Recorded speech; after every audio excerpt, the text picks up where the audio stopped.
Capítulo 11. Genes e memes.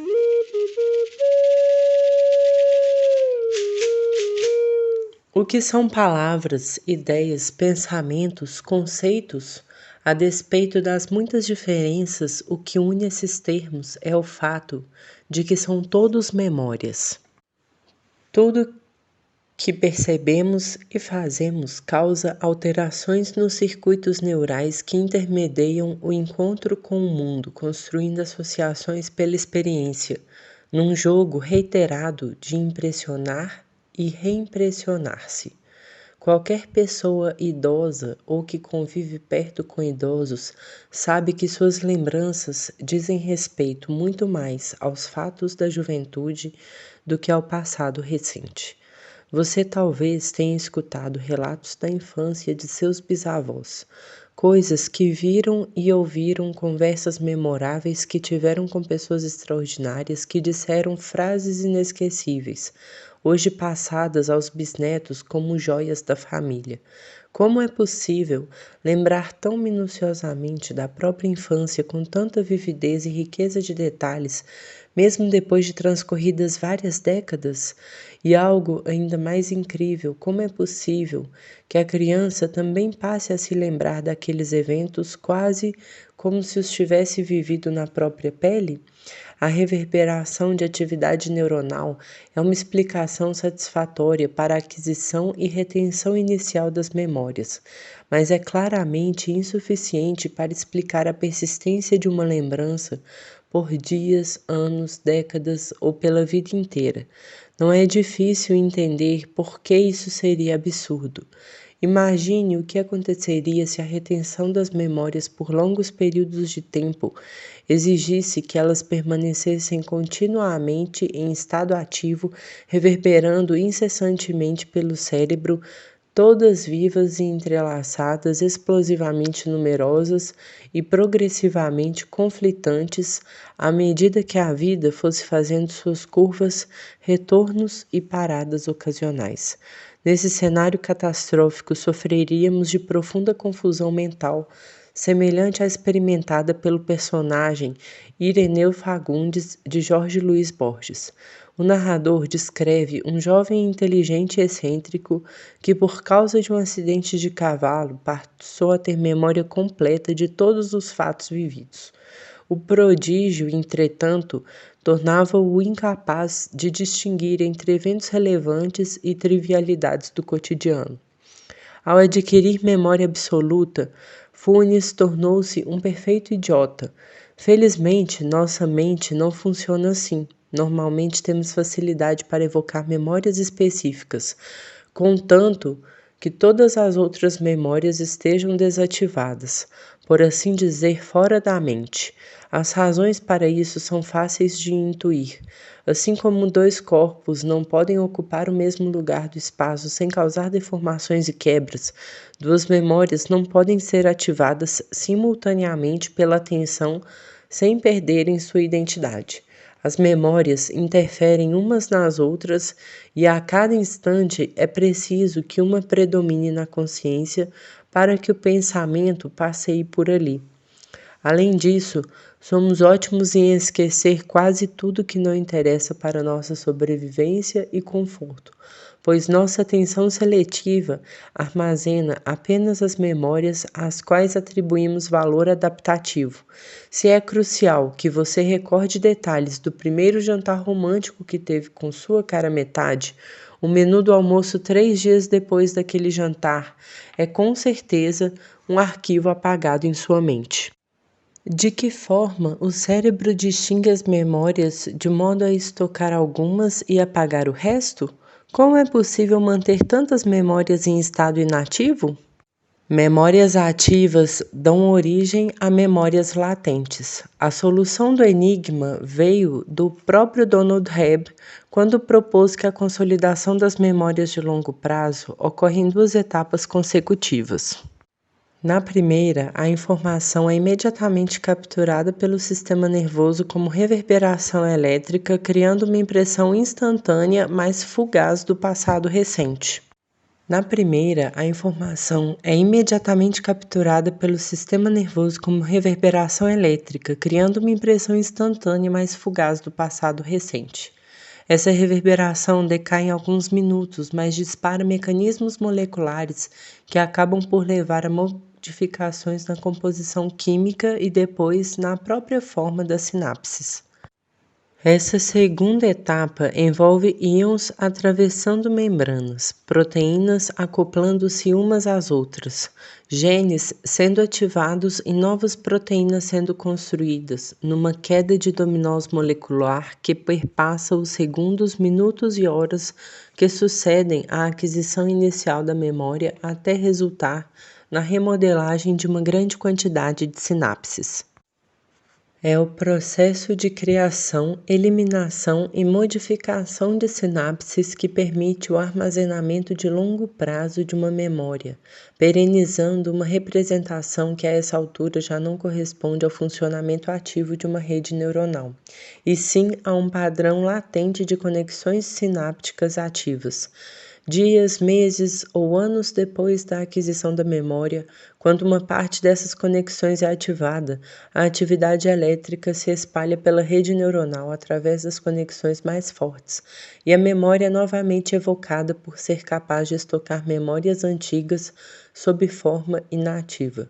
O cérebro pode armazenar um imenso repertório delas sem risco de confusão. Não nos confundimos com fones porque conseguimos a cada instante não lembrar de quase nada.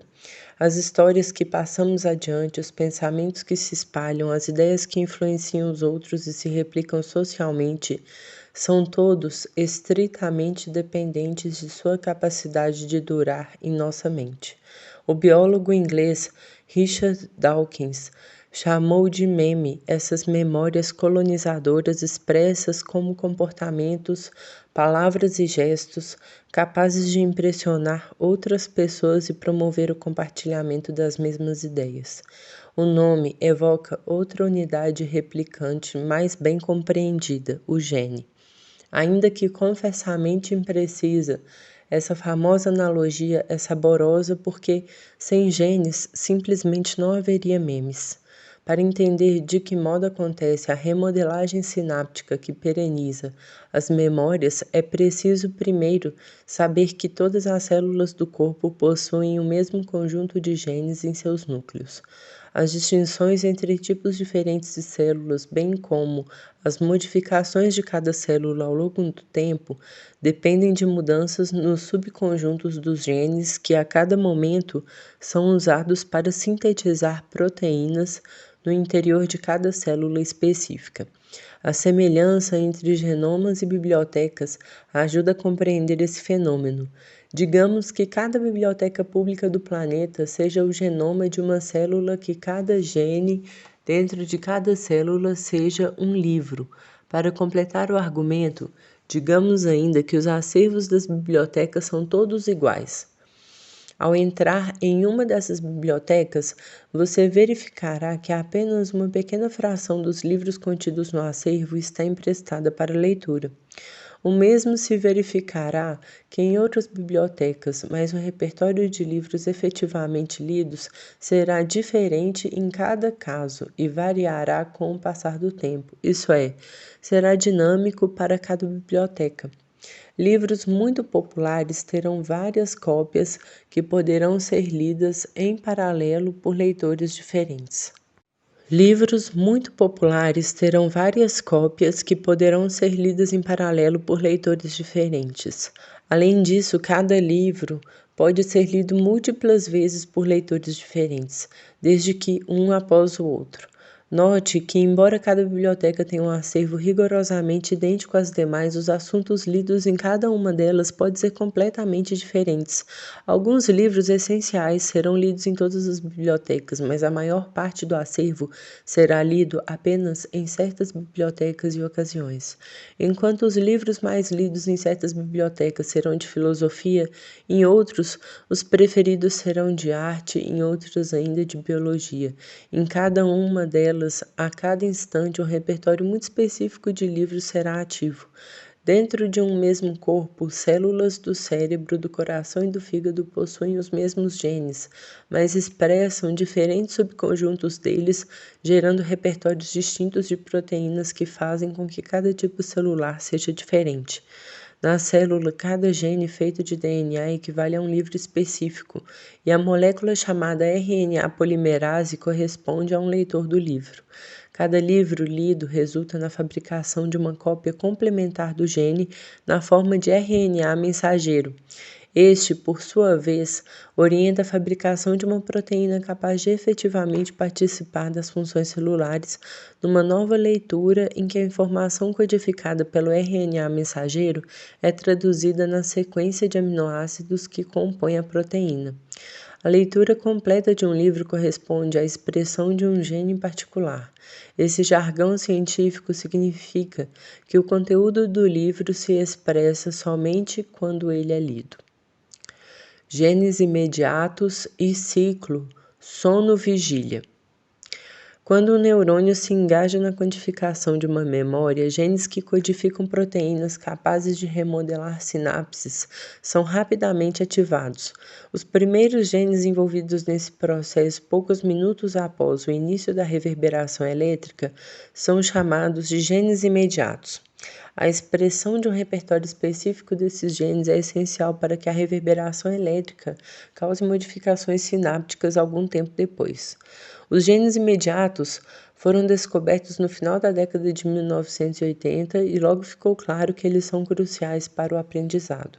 Em face do papel do sono na consolidação de memórias de longo prazo, a descoberta desses genes apontava claramente para uma hipótese. O sono deveria ser capaz de induzir sua ativação, provocando um fortalecimento sináptico. O primeiro teste dessa hipótese coube a uma equipe italiana da Universidade de Pisa, que comparou os níveis de proteínas codificadas por genes imediatos no cérebro de roedores após longos períodos de sono ou de vigília. Surpreendentemente, os então doutorandos Chiara Tirelli e Giulio Tononi verificaram que a expressão de genes imediatos não era ativada, mas sim inibida durante o sono. Essa inibição rompia a sequência lógica que conectava a reverberação neuronal aos efeitos mnemônicos do sono, criando um inegável paradoxo. Narcoléptico em Nova York. Foi esse contexto científico que encontrei no doutorado. Sob a influência de uma circunstância pessoal peculiar por causa de um atraso de 6 meses necessário para terminar o mestrado no Brasil, cheguei a Nova York em pleno inverno em janeiro de 1995, diante do imponente portão do número 1230 na York Avenue. Com 2 malas pesadas e toda a expectativa do mundo, contemplei as ruas cobertas pela neve que caía e pensei que nada seria como antes. Mal sabia o quanto estava certo. Identifiquei-me, preenchi papéis, recebi as chaves e arrastei as malas até um dos apartamentos que a Universidade Rockefeller disponibilizava aos alunos por valor reduzido e que agora era meu lugar. Identifiquei-me, preenchi papéis, recebi as chaves e arrastei as malas até um dos apartamentos que a Universidade Rockefeller disponibilizava aos alunos por valor reduzido e que agora era meu lar. Abri a pasta que recebera e li na agenda de aulas que havia pouco tinha começado um seminário de discussão de artigos entre colegas da turma. Saí correndo e, após uma navegação errática, entrei numa sala grande com algumas pessoas comendo pizza. Eram meus novos colegas discutindo minuciosamente um artigo científico selecionado para aquele dia. Não tive tempo nem de me sentir aliviado por finalmente dar início ao doutorado, porque uma coisa muito estranha aconteceu. Eu simplesmente não entendia nada do que eles falavam. Era como se as pessoas estivessem falando debaixo d'água, sons vagamente familiares que não formavam palavras conhecidas. De súbito eu perdera a capacidade de entender inglês, língua que lia e compreendia bem até então. Não era apenas que eu não acompanhasse a discussão por ignorar mecanismos moleculares recentes sobre os quais estava desatualizado. Isso era verdade, mas o caso era muito mais sério. Subitamente eu havia perdido a capacidade de compreender palavras em inglês, mesmo as mais corriqueiras, quando pronunciadas naquela mesa por aquelas pessoas. A situação piorou quando comecei a sentir um sono avassalador, uma forte necessidade de fechar os olhos e apagar por completo. Com muito esforço, aguentei até o fim. Me arrastei para o apartamento e dormi como uma pedra. Quando finalmente consegui despertar, avaliei alarmado a situação, mas depois me convenci de que logo me adaptaria. Não podia jamais imaginar que aquela pane mental duraria não apenas alguns dias, mas sim todo o inverno. Simplesmente me deitei e cedi à exaustão. Dormi e sonhei. Despertei e voltei a dormir e sonhei. E sonhei e sonhei. Naquelas noites brancas e geladas, cortadas apenas pelas sirenes das ambulâncias, adentrei um inédito período de escuridão, sono e sonhos. Os dias duravam pouco, as nuvens bloqueavam os raios solares, o mundo lá fora era estranho e inamistoso. Aninhado em meu edredom confortável, cheguei a dormir 16 horas por dia, marcadas por sonhos intensos e vívidos, retratando Nova York, a universidade e as novas pessoas com quem eu agora tentava interagir. Se minha vida onírica estava agitada, na vida desperta tudo parecia caminhar para o desastre. Eu seguia sem entender quase nada do que as pessoas falavam e não conseguia fazer amigos. Para complicar minhas tentativas de mostrar serviço no laboratório do neurocientista argentino Fernando Nottebohm, a qual eu me juntara, invariavelmente terminavam com meus roncos constrangedores no sofá da sala de reuniões. Nottebohm é um dos líderes mundiais no estudo dos mecanismos cerebrais do canto dos pássaros, e eu queria muito aprender sobre esse assunto, mas tudo me fazia bocejar e nada me mantinha alerta. Era como se meu corpo estivesse sabotando minha carreira científica. Ao longo de janeiro, resisti e lutei contra a sonolência, mas depois a ansiedade e o cansaço deram lugar a uma doce rendição. Quando fevereiro chegou, no silêncio profundo da neve, me entreguei completamente e fui tragado pelo mundo de Morfeu. Agora, só queria dormir até o tempo acabar. Desisti até mesmo de frequentar o laboratório para não prejudicar ainda mais minha incipiente reputação. Saía de casa apenas para comprar mantimentos e assistir às aulas. No resto do tempo ficava em meu apartamento tirando longas sonecas, entremeadas pela leitura de artigos científicos. Nesse período comecei a sonhar em inglês e meus sonhos ficaram mais intensos ainda, representando enredos épicos por ruas sobrenaturalmente desertas de Nova York em manhãs ensolaradas e gélidas de um domingo infinito. Cheguei mesmo a ter sonhos que me percebia consciente e conseguia mudar o enredo onírico de acordo com minha vontade. Nesses sonhos, aparecia uma adversária espadachim que buscava combate, e eu pressentia que podia morrer. Então, assim como veio, repentinamente a sonolência desapareceu. Acabaram os sonhos majestosos e recuperei as ganas de estar desperto. Comecei a sair da toca. No início de abril, quando os dias já se alongavam e as tulipas desabrochavam em todo o campus, me dei conta da metamorfose cognitiva que havia sofrido. Agora eu já entendia quase tudo o que lia, conversava com desembaraço e havia começado a formar um grupo muito especial de amigos que cultivo com carinho desde então. A melhor novidade dessa primavera de adaptação é que as dificuldades no laboratório haviam se resolvido. Orientado pelo neurocientista brasileiro Cláudio Mello, especialista em genes imediatos e então professor assistente do laboratório de Nottebohm, comecei a realizar experimentos bem-sucedidos sobre a representação cerebral do canto de canários. Cláudio foi o primeiro a demonstrar que estímulos naturais causam a expressão de genes imediatos que só havia sido descrita em culturas celulares mantidas sob condições controladas de laboratório ou em cérebros de animais submetidos a convulsões induzidas farmacologicamente. A descoberta de que os genes imediatos se ativam no sistema nervoso de animais durante a execução de comportamentos que realmente acontecem na natureza levou essa área de pesquisa muito além dos tubos de ensaio, rumo aos organismos inteiros em livre realização de comportamentos complexos e ecologicamente relevantes. Cláudio foi um maravilhoso mentor e juntos publicamos vários estudos de expressão de genes imediatos como indicadora de atividade neuronal no cérebro de pássaros canouros. Generoso, libertário e graciosamente ranzinza, Notenbaum nos permitiu seguir esse caminho em seu laboratório com absoluta autonomia. A história bem poderia ter seguido esse rumo, e este seria um livro sobre a comunicação vocal em aves, se eu não tivesse ficado profundamente intrigado com o fenômeno estranho que havia experimentado, a incrível sonolência onírica que me sequestrou naqueles primeiros meses de doutorado. Como cientista, não podia deixar de estar fascinado por aquela sequência de eventos desde que chegara a Nova York.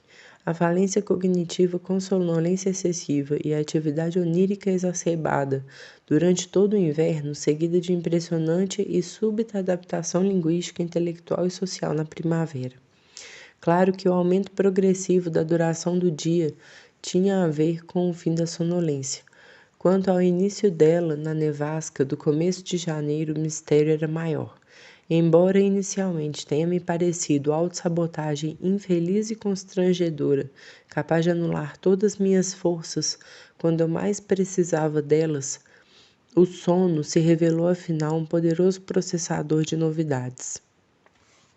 Benigno e certamente desejável.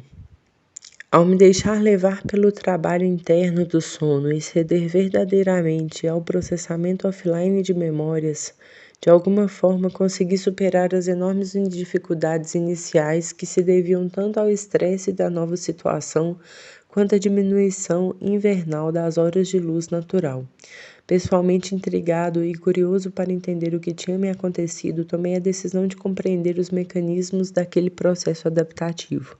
Quando li no importante livro-texto de neurociência que a ciência sabia muito sobre as causas do sono, mas nada sobre suas consequências, me dei conta de que esse era um tema de pesquisa realmente importante. Afinal, as coisas mais interessantes são aquelas sobre as quais não se sabe quase nada. Fui atrás do quase.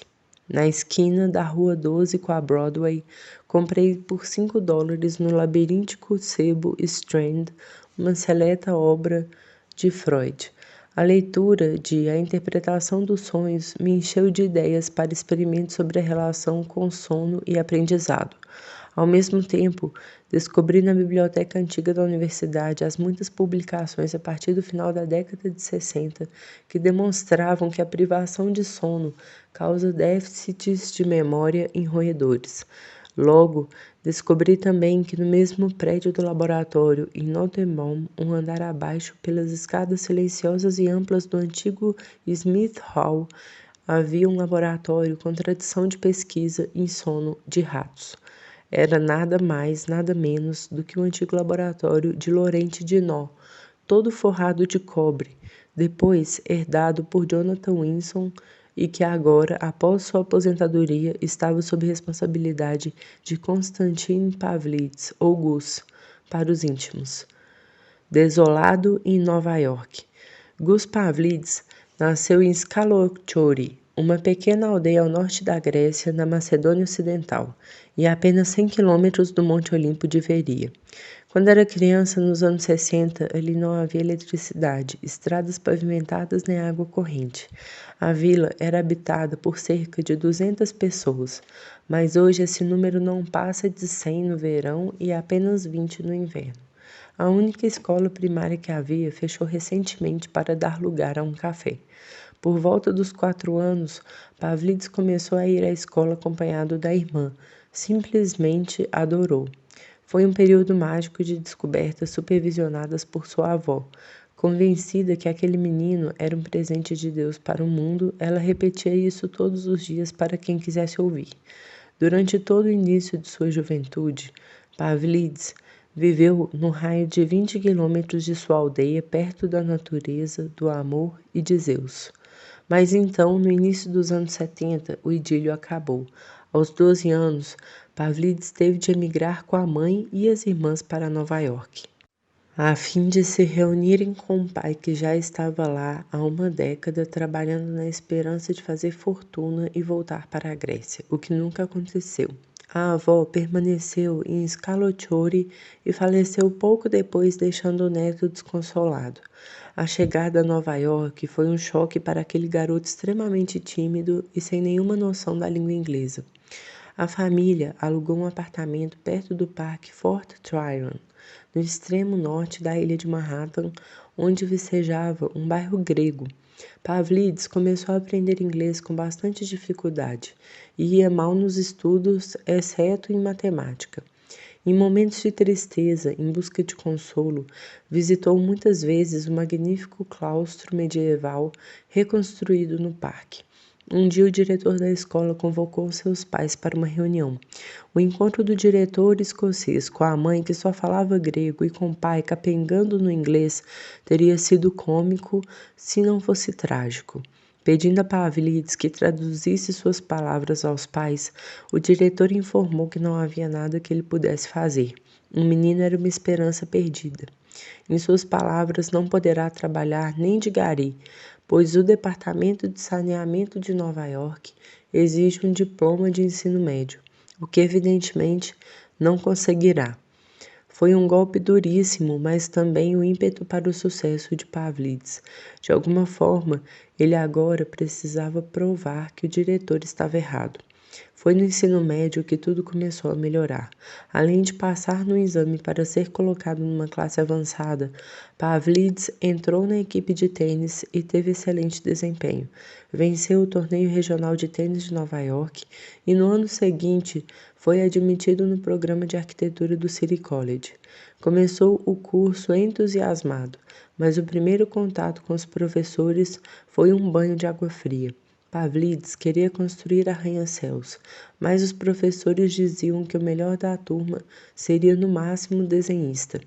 Pavlidis se desinteressou, se transferiu para o curso de psicologia e, depois de algumas aulas, resolveu ingressar num laboratório de neuropsicologia em que se pesquisava estimulação intracraniana. Ficou fascinado com o grau de controle que o cérebro pode exercer sobre o comportamento e pouco depois empregou-se como técnico de Neil Miller, um dos pais vivos da pesquisa sobre aprendizagem e memória.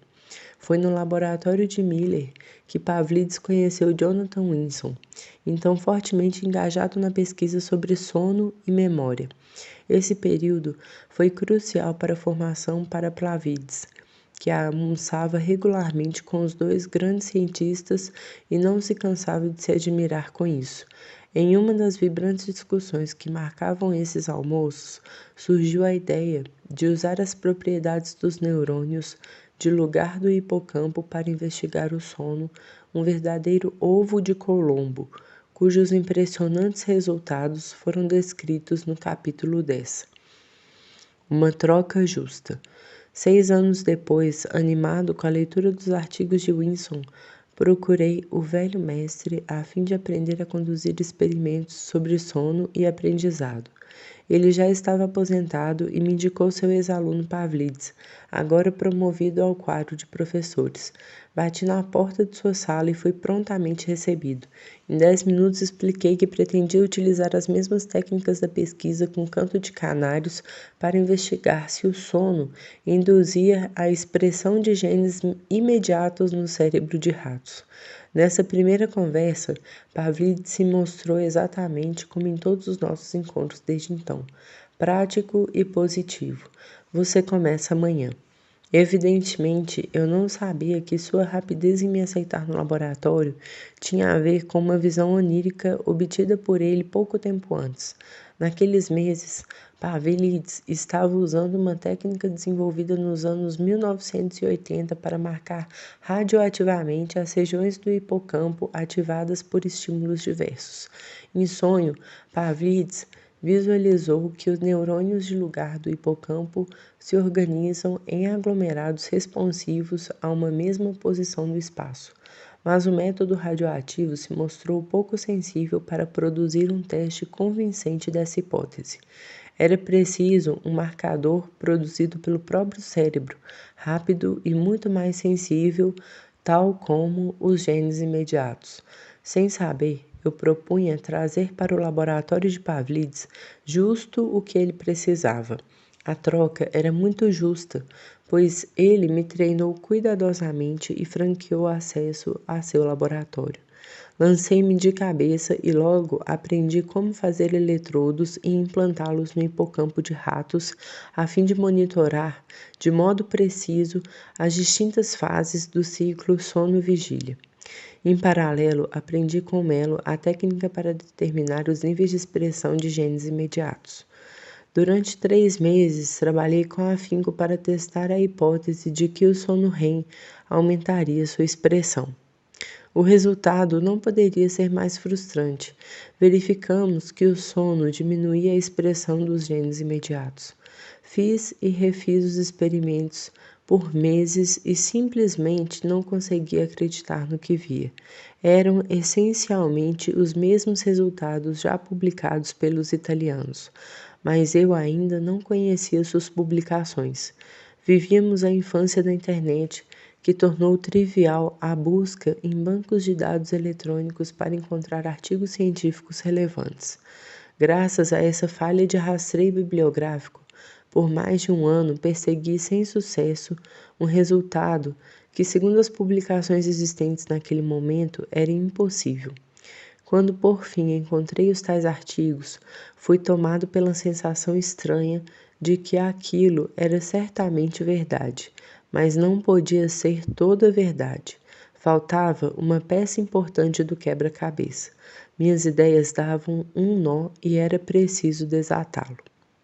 Desvendando o paradoxo. Então, numa tarde chuvosa de abril, fuçando nos porões da biblioteca da universidade, encontrei uma curiosa analogia proposta por outro grupo italiano, uma ideia que parecia capaz de desatar o nó e desembaraçar o novelo.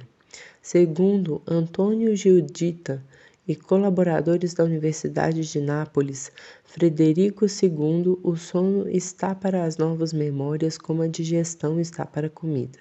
De acordo com essa visão, para entender de que forma o sistema nervoso adormecido facilita o aprendizado, seria preciso primeiro comparar o que ocorre no sono de ondas lentas e no sono REM, que na analogia com a digestão de memórias correspondem ao estômago e ao intestino.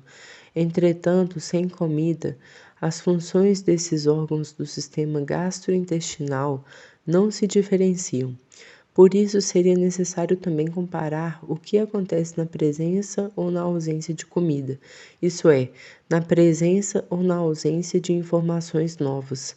Inspirado pela hipótese sequencial de Giuditta, realizei novos experimentos para mensurar os níveis de ativação de genes imediatos ao longo do ciclo sono-vigília, mas dessa vez comparando ratos expostos a um ambiente novo por algumas horas antes de dormir com ratos controle não expostos a nenhuma informação ou atividade nova. Além disso, em lugar de estudar períodos de várias horas de sono contendo todas as fases misturadas, como fizeram Cirelli e Tononi, optei por analisar episódios específicos de cada fase do sono, separando cuidadosamente o sono de ondas lentas do sono REM. Os resultados nos fizeram vibrar.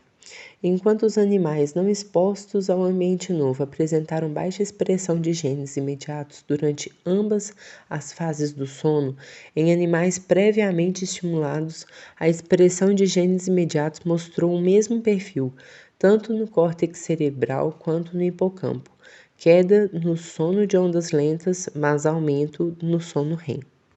Esse resultado mostrou que a ativação dos genes imediatos pode ocorrer durante o sono desde que haja exposição prévia a estímulos novos.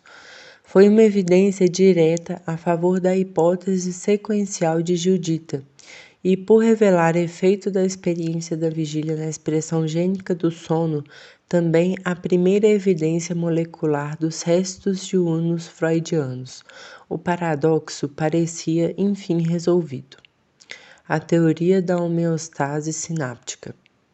Mas a conexão do conceito freudiano de resto diurno com alguns dos mecanismos mais fundamentais da biologia celular não ocorreu sem controvérsia.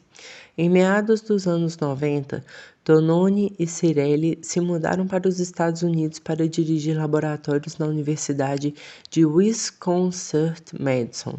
Eles estavam convencidos de que a queda na expressão dos genes imediatos durante o sono era um fenômeno importante. Ao longo dos anos seguintes, realizaram diversos estudos confirmando e generalizando seus achados originais, no nível tanto molecular quanto eletrofisiológico e morfológico. Por alguma razão, não buscaram estudar episódios específicos de sono de ondas lentas ou de sono REM, optando por estudar o resultado de longos períodos de sono contendo ambas as fases. Tampouco utilizaram a exposição prévia a estímulos novos. Sob tais restrições, os resultados obtidos por seus laboratórios foram se acumulando sempre na mesma direção e os levaram a propor uma teoria que se tornaria extremamente influente. A base dessa teoria foi a descoberta feita pela bióloga italiana Gina Turrigiano, que sinapses inativadas por longos períodos tendem a se fortalecer. Para entender esse achado, é preciso primeiro considerar que são as sinapses, tanto de contato químico quanto de contato elétrico, que permitem transmitir a atividade elétrica de uma célula para outra. Sinapses elétricas são conexões diretas entre as membranas de duas células, que permitem a livre passagem de íons e, portanto, transmitem a informação quase instantaneamente. Sinapses químicas são mais lentas, pois consistem em pequenas protuberâncias da membrana celular, tão próximas das protuberâncias de outras células que permitem o contato químico com elas. Isso ocorre pela liberação e difusão de minúsculas vesículas, verdadeiras nanobolhas, que contêm as moléculas neurotransmissoras, glutamato, GABA, noradrenalina, serotonina, acetilcolina e dopamina, entre outras. As sinapses químicas podem ter alta ou baixa eficiência, força, dependendo de seu tamanho e composição molecular. Existe, na realidade, um contínuo de valores possíveis para a força de uma sinapse entre o mínimo e o máximo de eficiência de transmissão. Gina Turrigiano realizou sua descoberta surpreendente investigando a força de sinapses químicas depois de inibir a atividade elétrica farmacologicamente por 48 horas. Para grande espanto da pesquisadora, a longa inibição da atividade neural tinha feito as sinapses ficarem mais fortes. Experimentos subsequentes mostraram que depois do tratamento os neurônios disparavam muito mais, tornando-se mais excitáveis. Turrigiano chamou esse fenômeno de homeostase sináptica, usando o substantivo cujas raízes gregas querem dizer semelhante, homoios, e estático, estasis, usado na biologia para significar retorno ao equilíbrio. Tononi e Cirelli emprestaram a noção de homeostase para propor a alternância entre vigília e sono resultaria numa ciclagem entre fortalecimento e enfraquecimento das sinapses, respectivamente. Essa teoria postula que os benefícios cognitivos do adormecimento derivam do enfraquecimento generalizado de sinapses durante o sono, que levaria ao esquecimento das memórias mais fracas e daria vantagem comparativa às memórias mais fortes. Ao longo de 2 décadas, a teoria da homeostase sináptica se difundiu amplamente e seus propositores tornaram-se cada vez mais influentes na pesquisa sobre sono e memória, publicando nas revistas científicas mais relevantes e conquistando as páginas do New York Times. Tratava-se de uma teoria muito atraente, simultaneamente simples e geral. O sono nos faz esquecer o que não importa, dando destaque relativo ao que é importante. De dia, o cérebro se aqueceria e de noite esfriaria. Essa teoria explica potencialmente tanto o enfraquecimento quanto o fortalecimento de memórias, mas não oferece mecanismos para explicar a reestruturação de memórias capaz de criar ideias novas, tratada em detalhes no próximo capítulo. Além disso, a teoria se apoia em medidas neurais obtidas após longos períodos de sono sem diferenciar o sono de ondas lentas do sono REM. Isso resulta numa grande prevalência do sono de ondas lentas, levando a teoria a negligenciar completamente o papel do sono REM. Teorias incompletas são da própria essência da ciência, mas no caso da teoria de homeostase sináptica, a incompletude se perpetuou voluntariamente. Ao longo de 2 décadas, as publicações de Tononi e Cirelli sistematicamente ignoraram as evidências divergentes produzidas por distintos laboratórios nos Estados Unidos, França e Brasil. Essas evidências não contrariavam a homeostase sináptica, mas demonstravam que ela era apenas a ponta do iceberg, já que tinha sido observada em animais numa situação bastante peculiar, de predominância de sono de ondas lentas em detrimento do sono REM, e ausência de estímulos novos ou aprendizado de tarefas antes do sono. A teoria do entalhamento de memórias. Em vários laboratórios, incluindo o meu, quando o sono REM foi investigado em animais previamente expostos à novidade ou treinamento, invariavelmente observou-se a ativação de mecanismos de fortalecimento sináptico durante o sono, tais como a ativação da expressão de genes imediatos. Em lugar da simplicidade excessiva do modelo de homeostase sináptica, com fortalecimento sináptico exclusivamente na vigília e enfraquecimento sináptico exclusivamente durante o sono, verificamos em situações mais realistas de aprendizado um processo mais complexo caracterizado pelo fortalecimento e enfraquecimento de conjuntos complementares de sinapses tanto na vigília quanto no sono. Chamei esse processo de entalhamento de memórias em alusão à criação de altos e baixos relevos durante o entalho da madeira. A teoria parte do princípio de que a aquisição de uma nova memória exige que certas sinapses sejam fortalecidas e outras sejam enfraquecidas, enquanto a imensa maioria das sinapses permanece como está, sem qualquer transformação. Durante o sono pós-aprendizado, as conexões mais fortes se fortaleceriam ainda mais, enquanto as mais fracas se enfraqueceriam. Evidências diretas e indiretas desse fenômeno foram obtidas em animais tão distintos quanto ratos, gatos e moscas, tanto durante o desenvolvimento de indivíduos jovens quanto no aprendizado de animais adultos.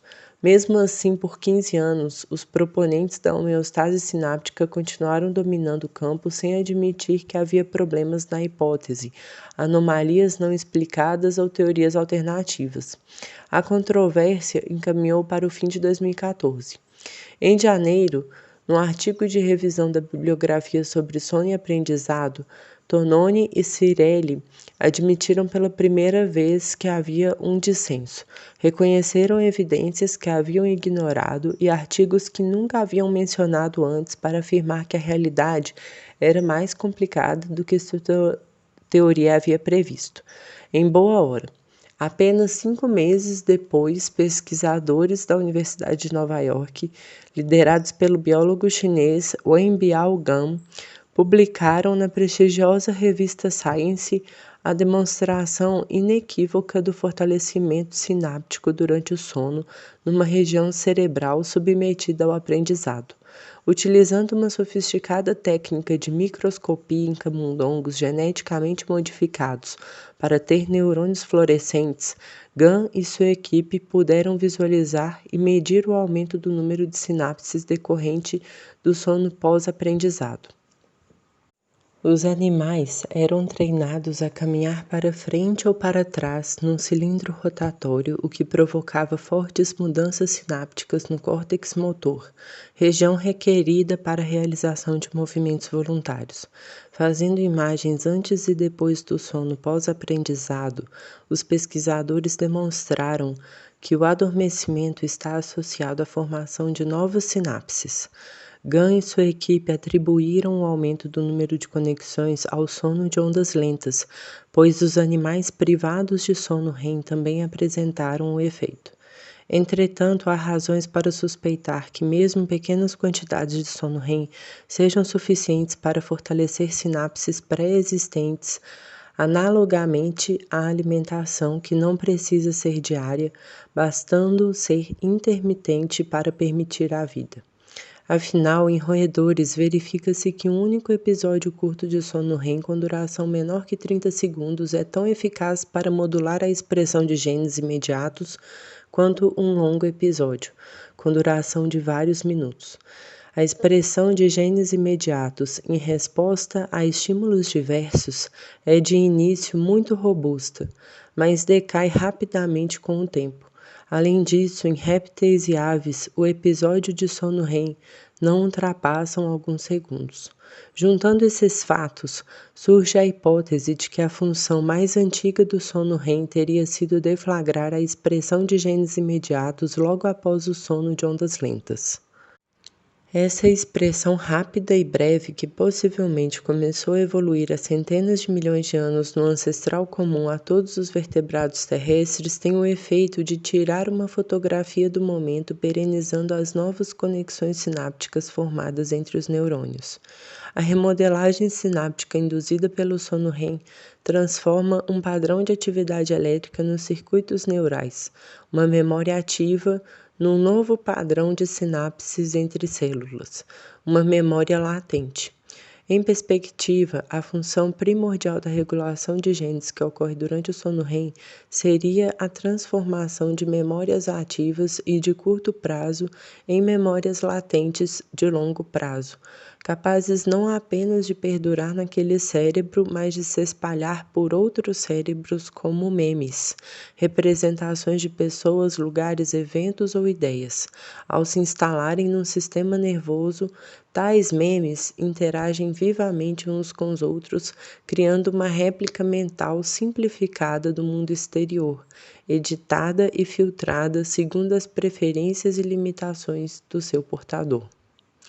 Tese, antítese e síntese. Como quase sempre na ciência, a controvérsia não se extingue, mas evolui. Em fevereiro de 2017, Tononi e Cirelli publicaram um exaustivo estudo do tamanho e forma de quase 7.000 sinapses, um trabalho verdadeiramente hercúleo de contar e medir sinapses individuais de 0,05 micrômetro quadrado em fatias cerebrais finíssimas submetidas à microscopia eletrônica. Como em vários estudos anteriores do mesmo grupo, não houve tentativa de separar o sono de ondas lentas do sono REM. O estudo reportou uma redução da ordem de 1% do tamanho médio das sinapses após o sono. Essa diferença é mínima, mas serviu para novo entrincheiramento. Como se fosse novidade, o New York Times aproveitou a ocasião para publicar mais uma longa matéria sobre a teoria da homeostase sináptica. Entretanto, em março de 2017, Wenbiao Gunn e sua equipe publicaram outro estudo revelador. Utilizando imagens de alta resolução sob microscopia de 2 fótons, Gunn apresentou a mais completa série de experimentos já publicada sobre a plasticidade sináptica durante o sono REM. A façanha inclui 11 diferentes variações experimentais em camundongos, focando em distintos momentos pós-treino, com manipulações farmacológicas controladas e privação seletiva de fases específicas de sono.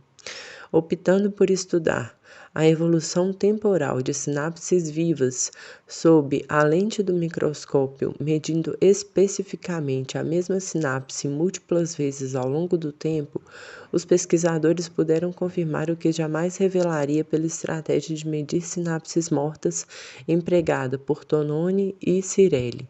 O papel do sono REM sobre as sinapses envolve tanto a eliminação quanto o fortalecimento de sinapses, tanto ao longo do desenvolvimento do embrião quanto durante o aprendizado em animais adultos. Sempre que a vida pede alterações no software cerebral, cabe ao sono fazer a reprogramação.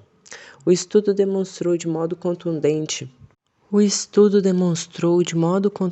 que o sono REM facilita a eliminação de novas sinapses após o aporte massivo delas, causado pelo sono de ondas lentas. Em conjunto, os dois principais estados de sono resultam num aumento brutal da taxa de substituição de novas sinapses.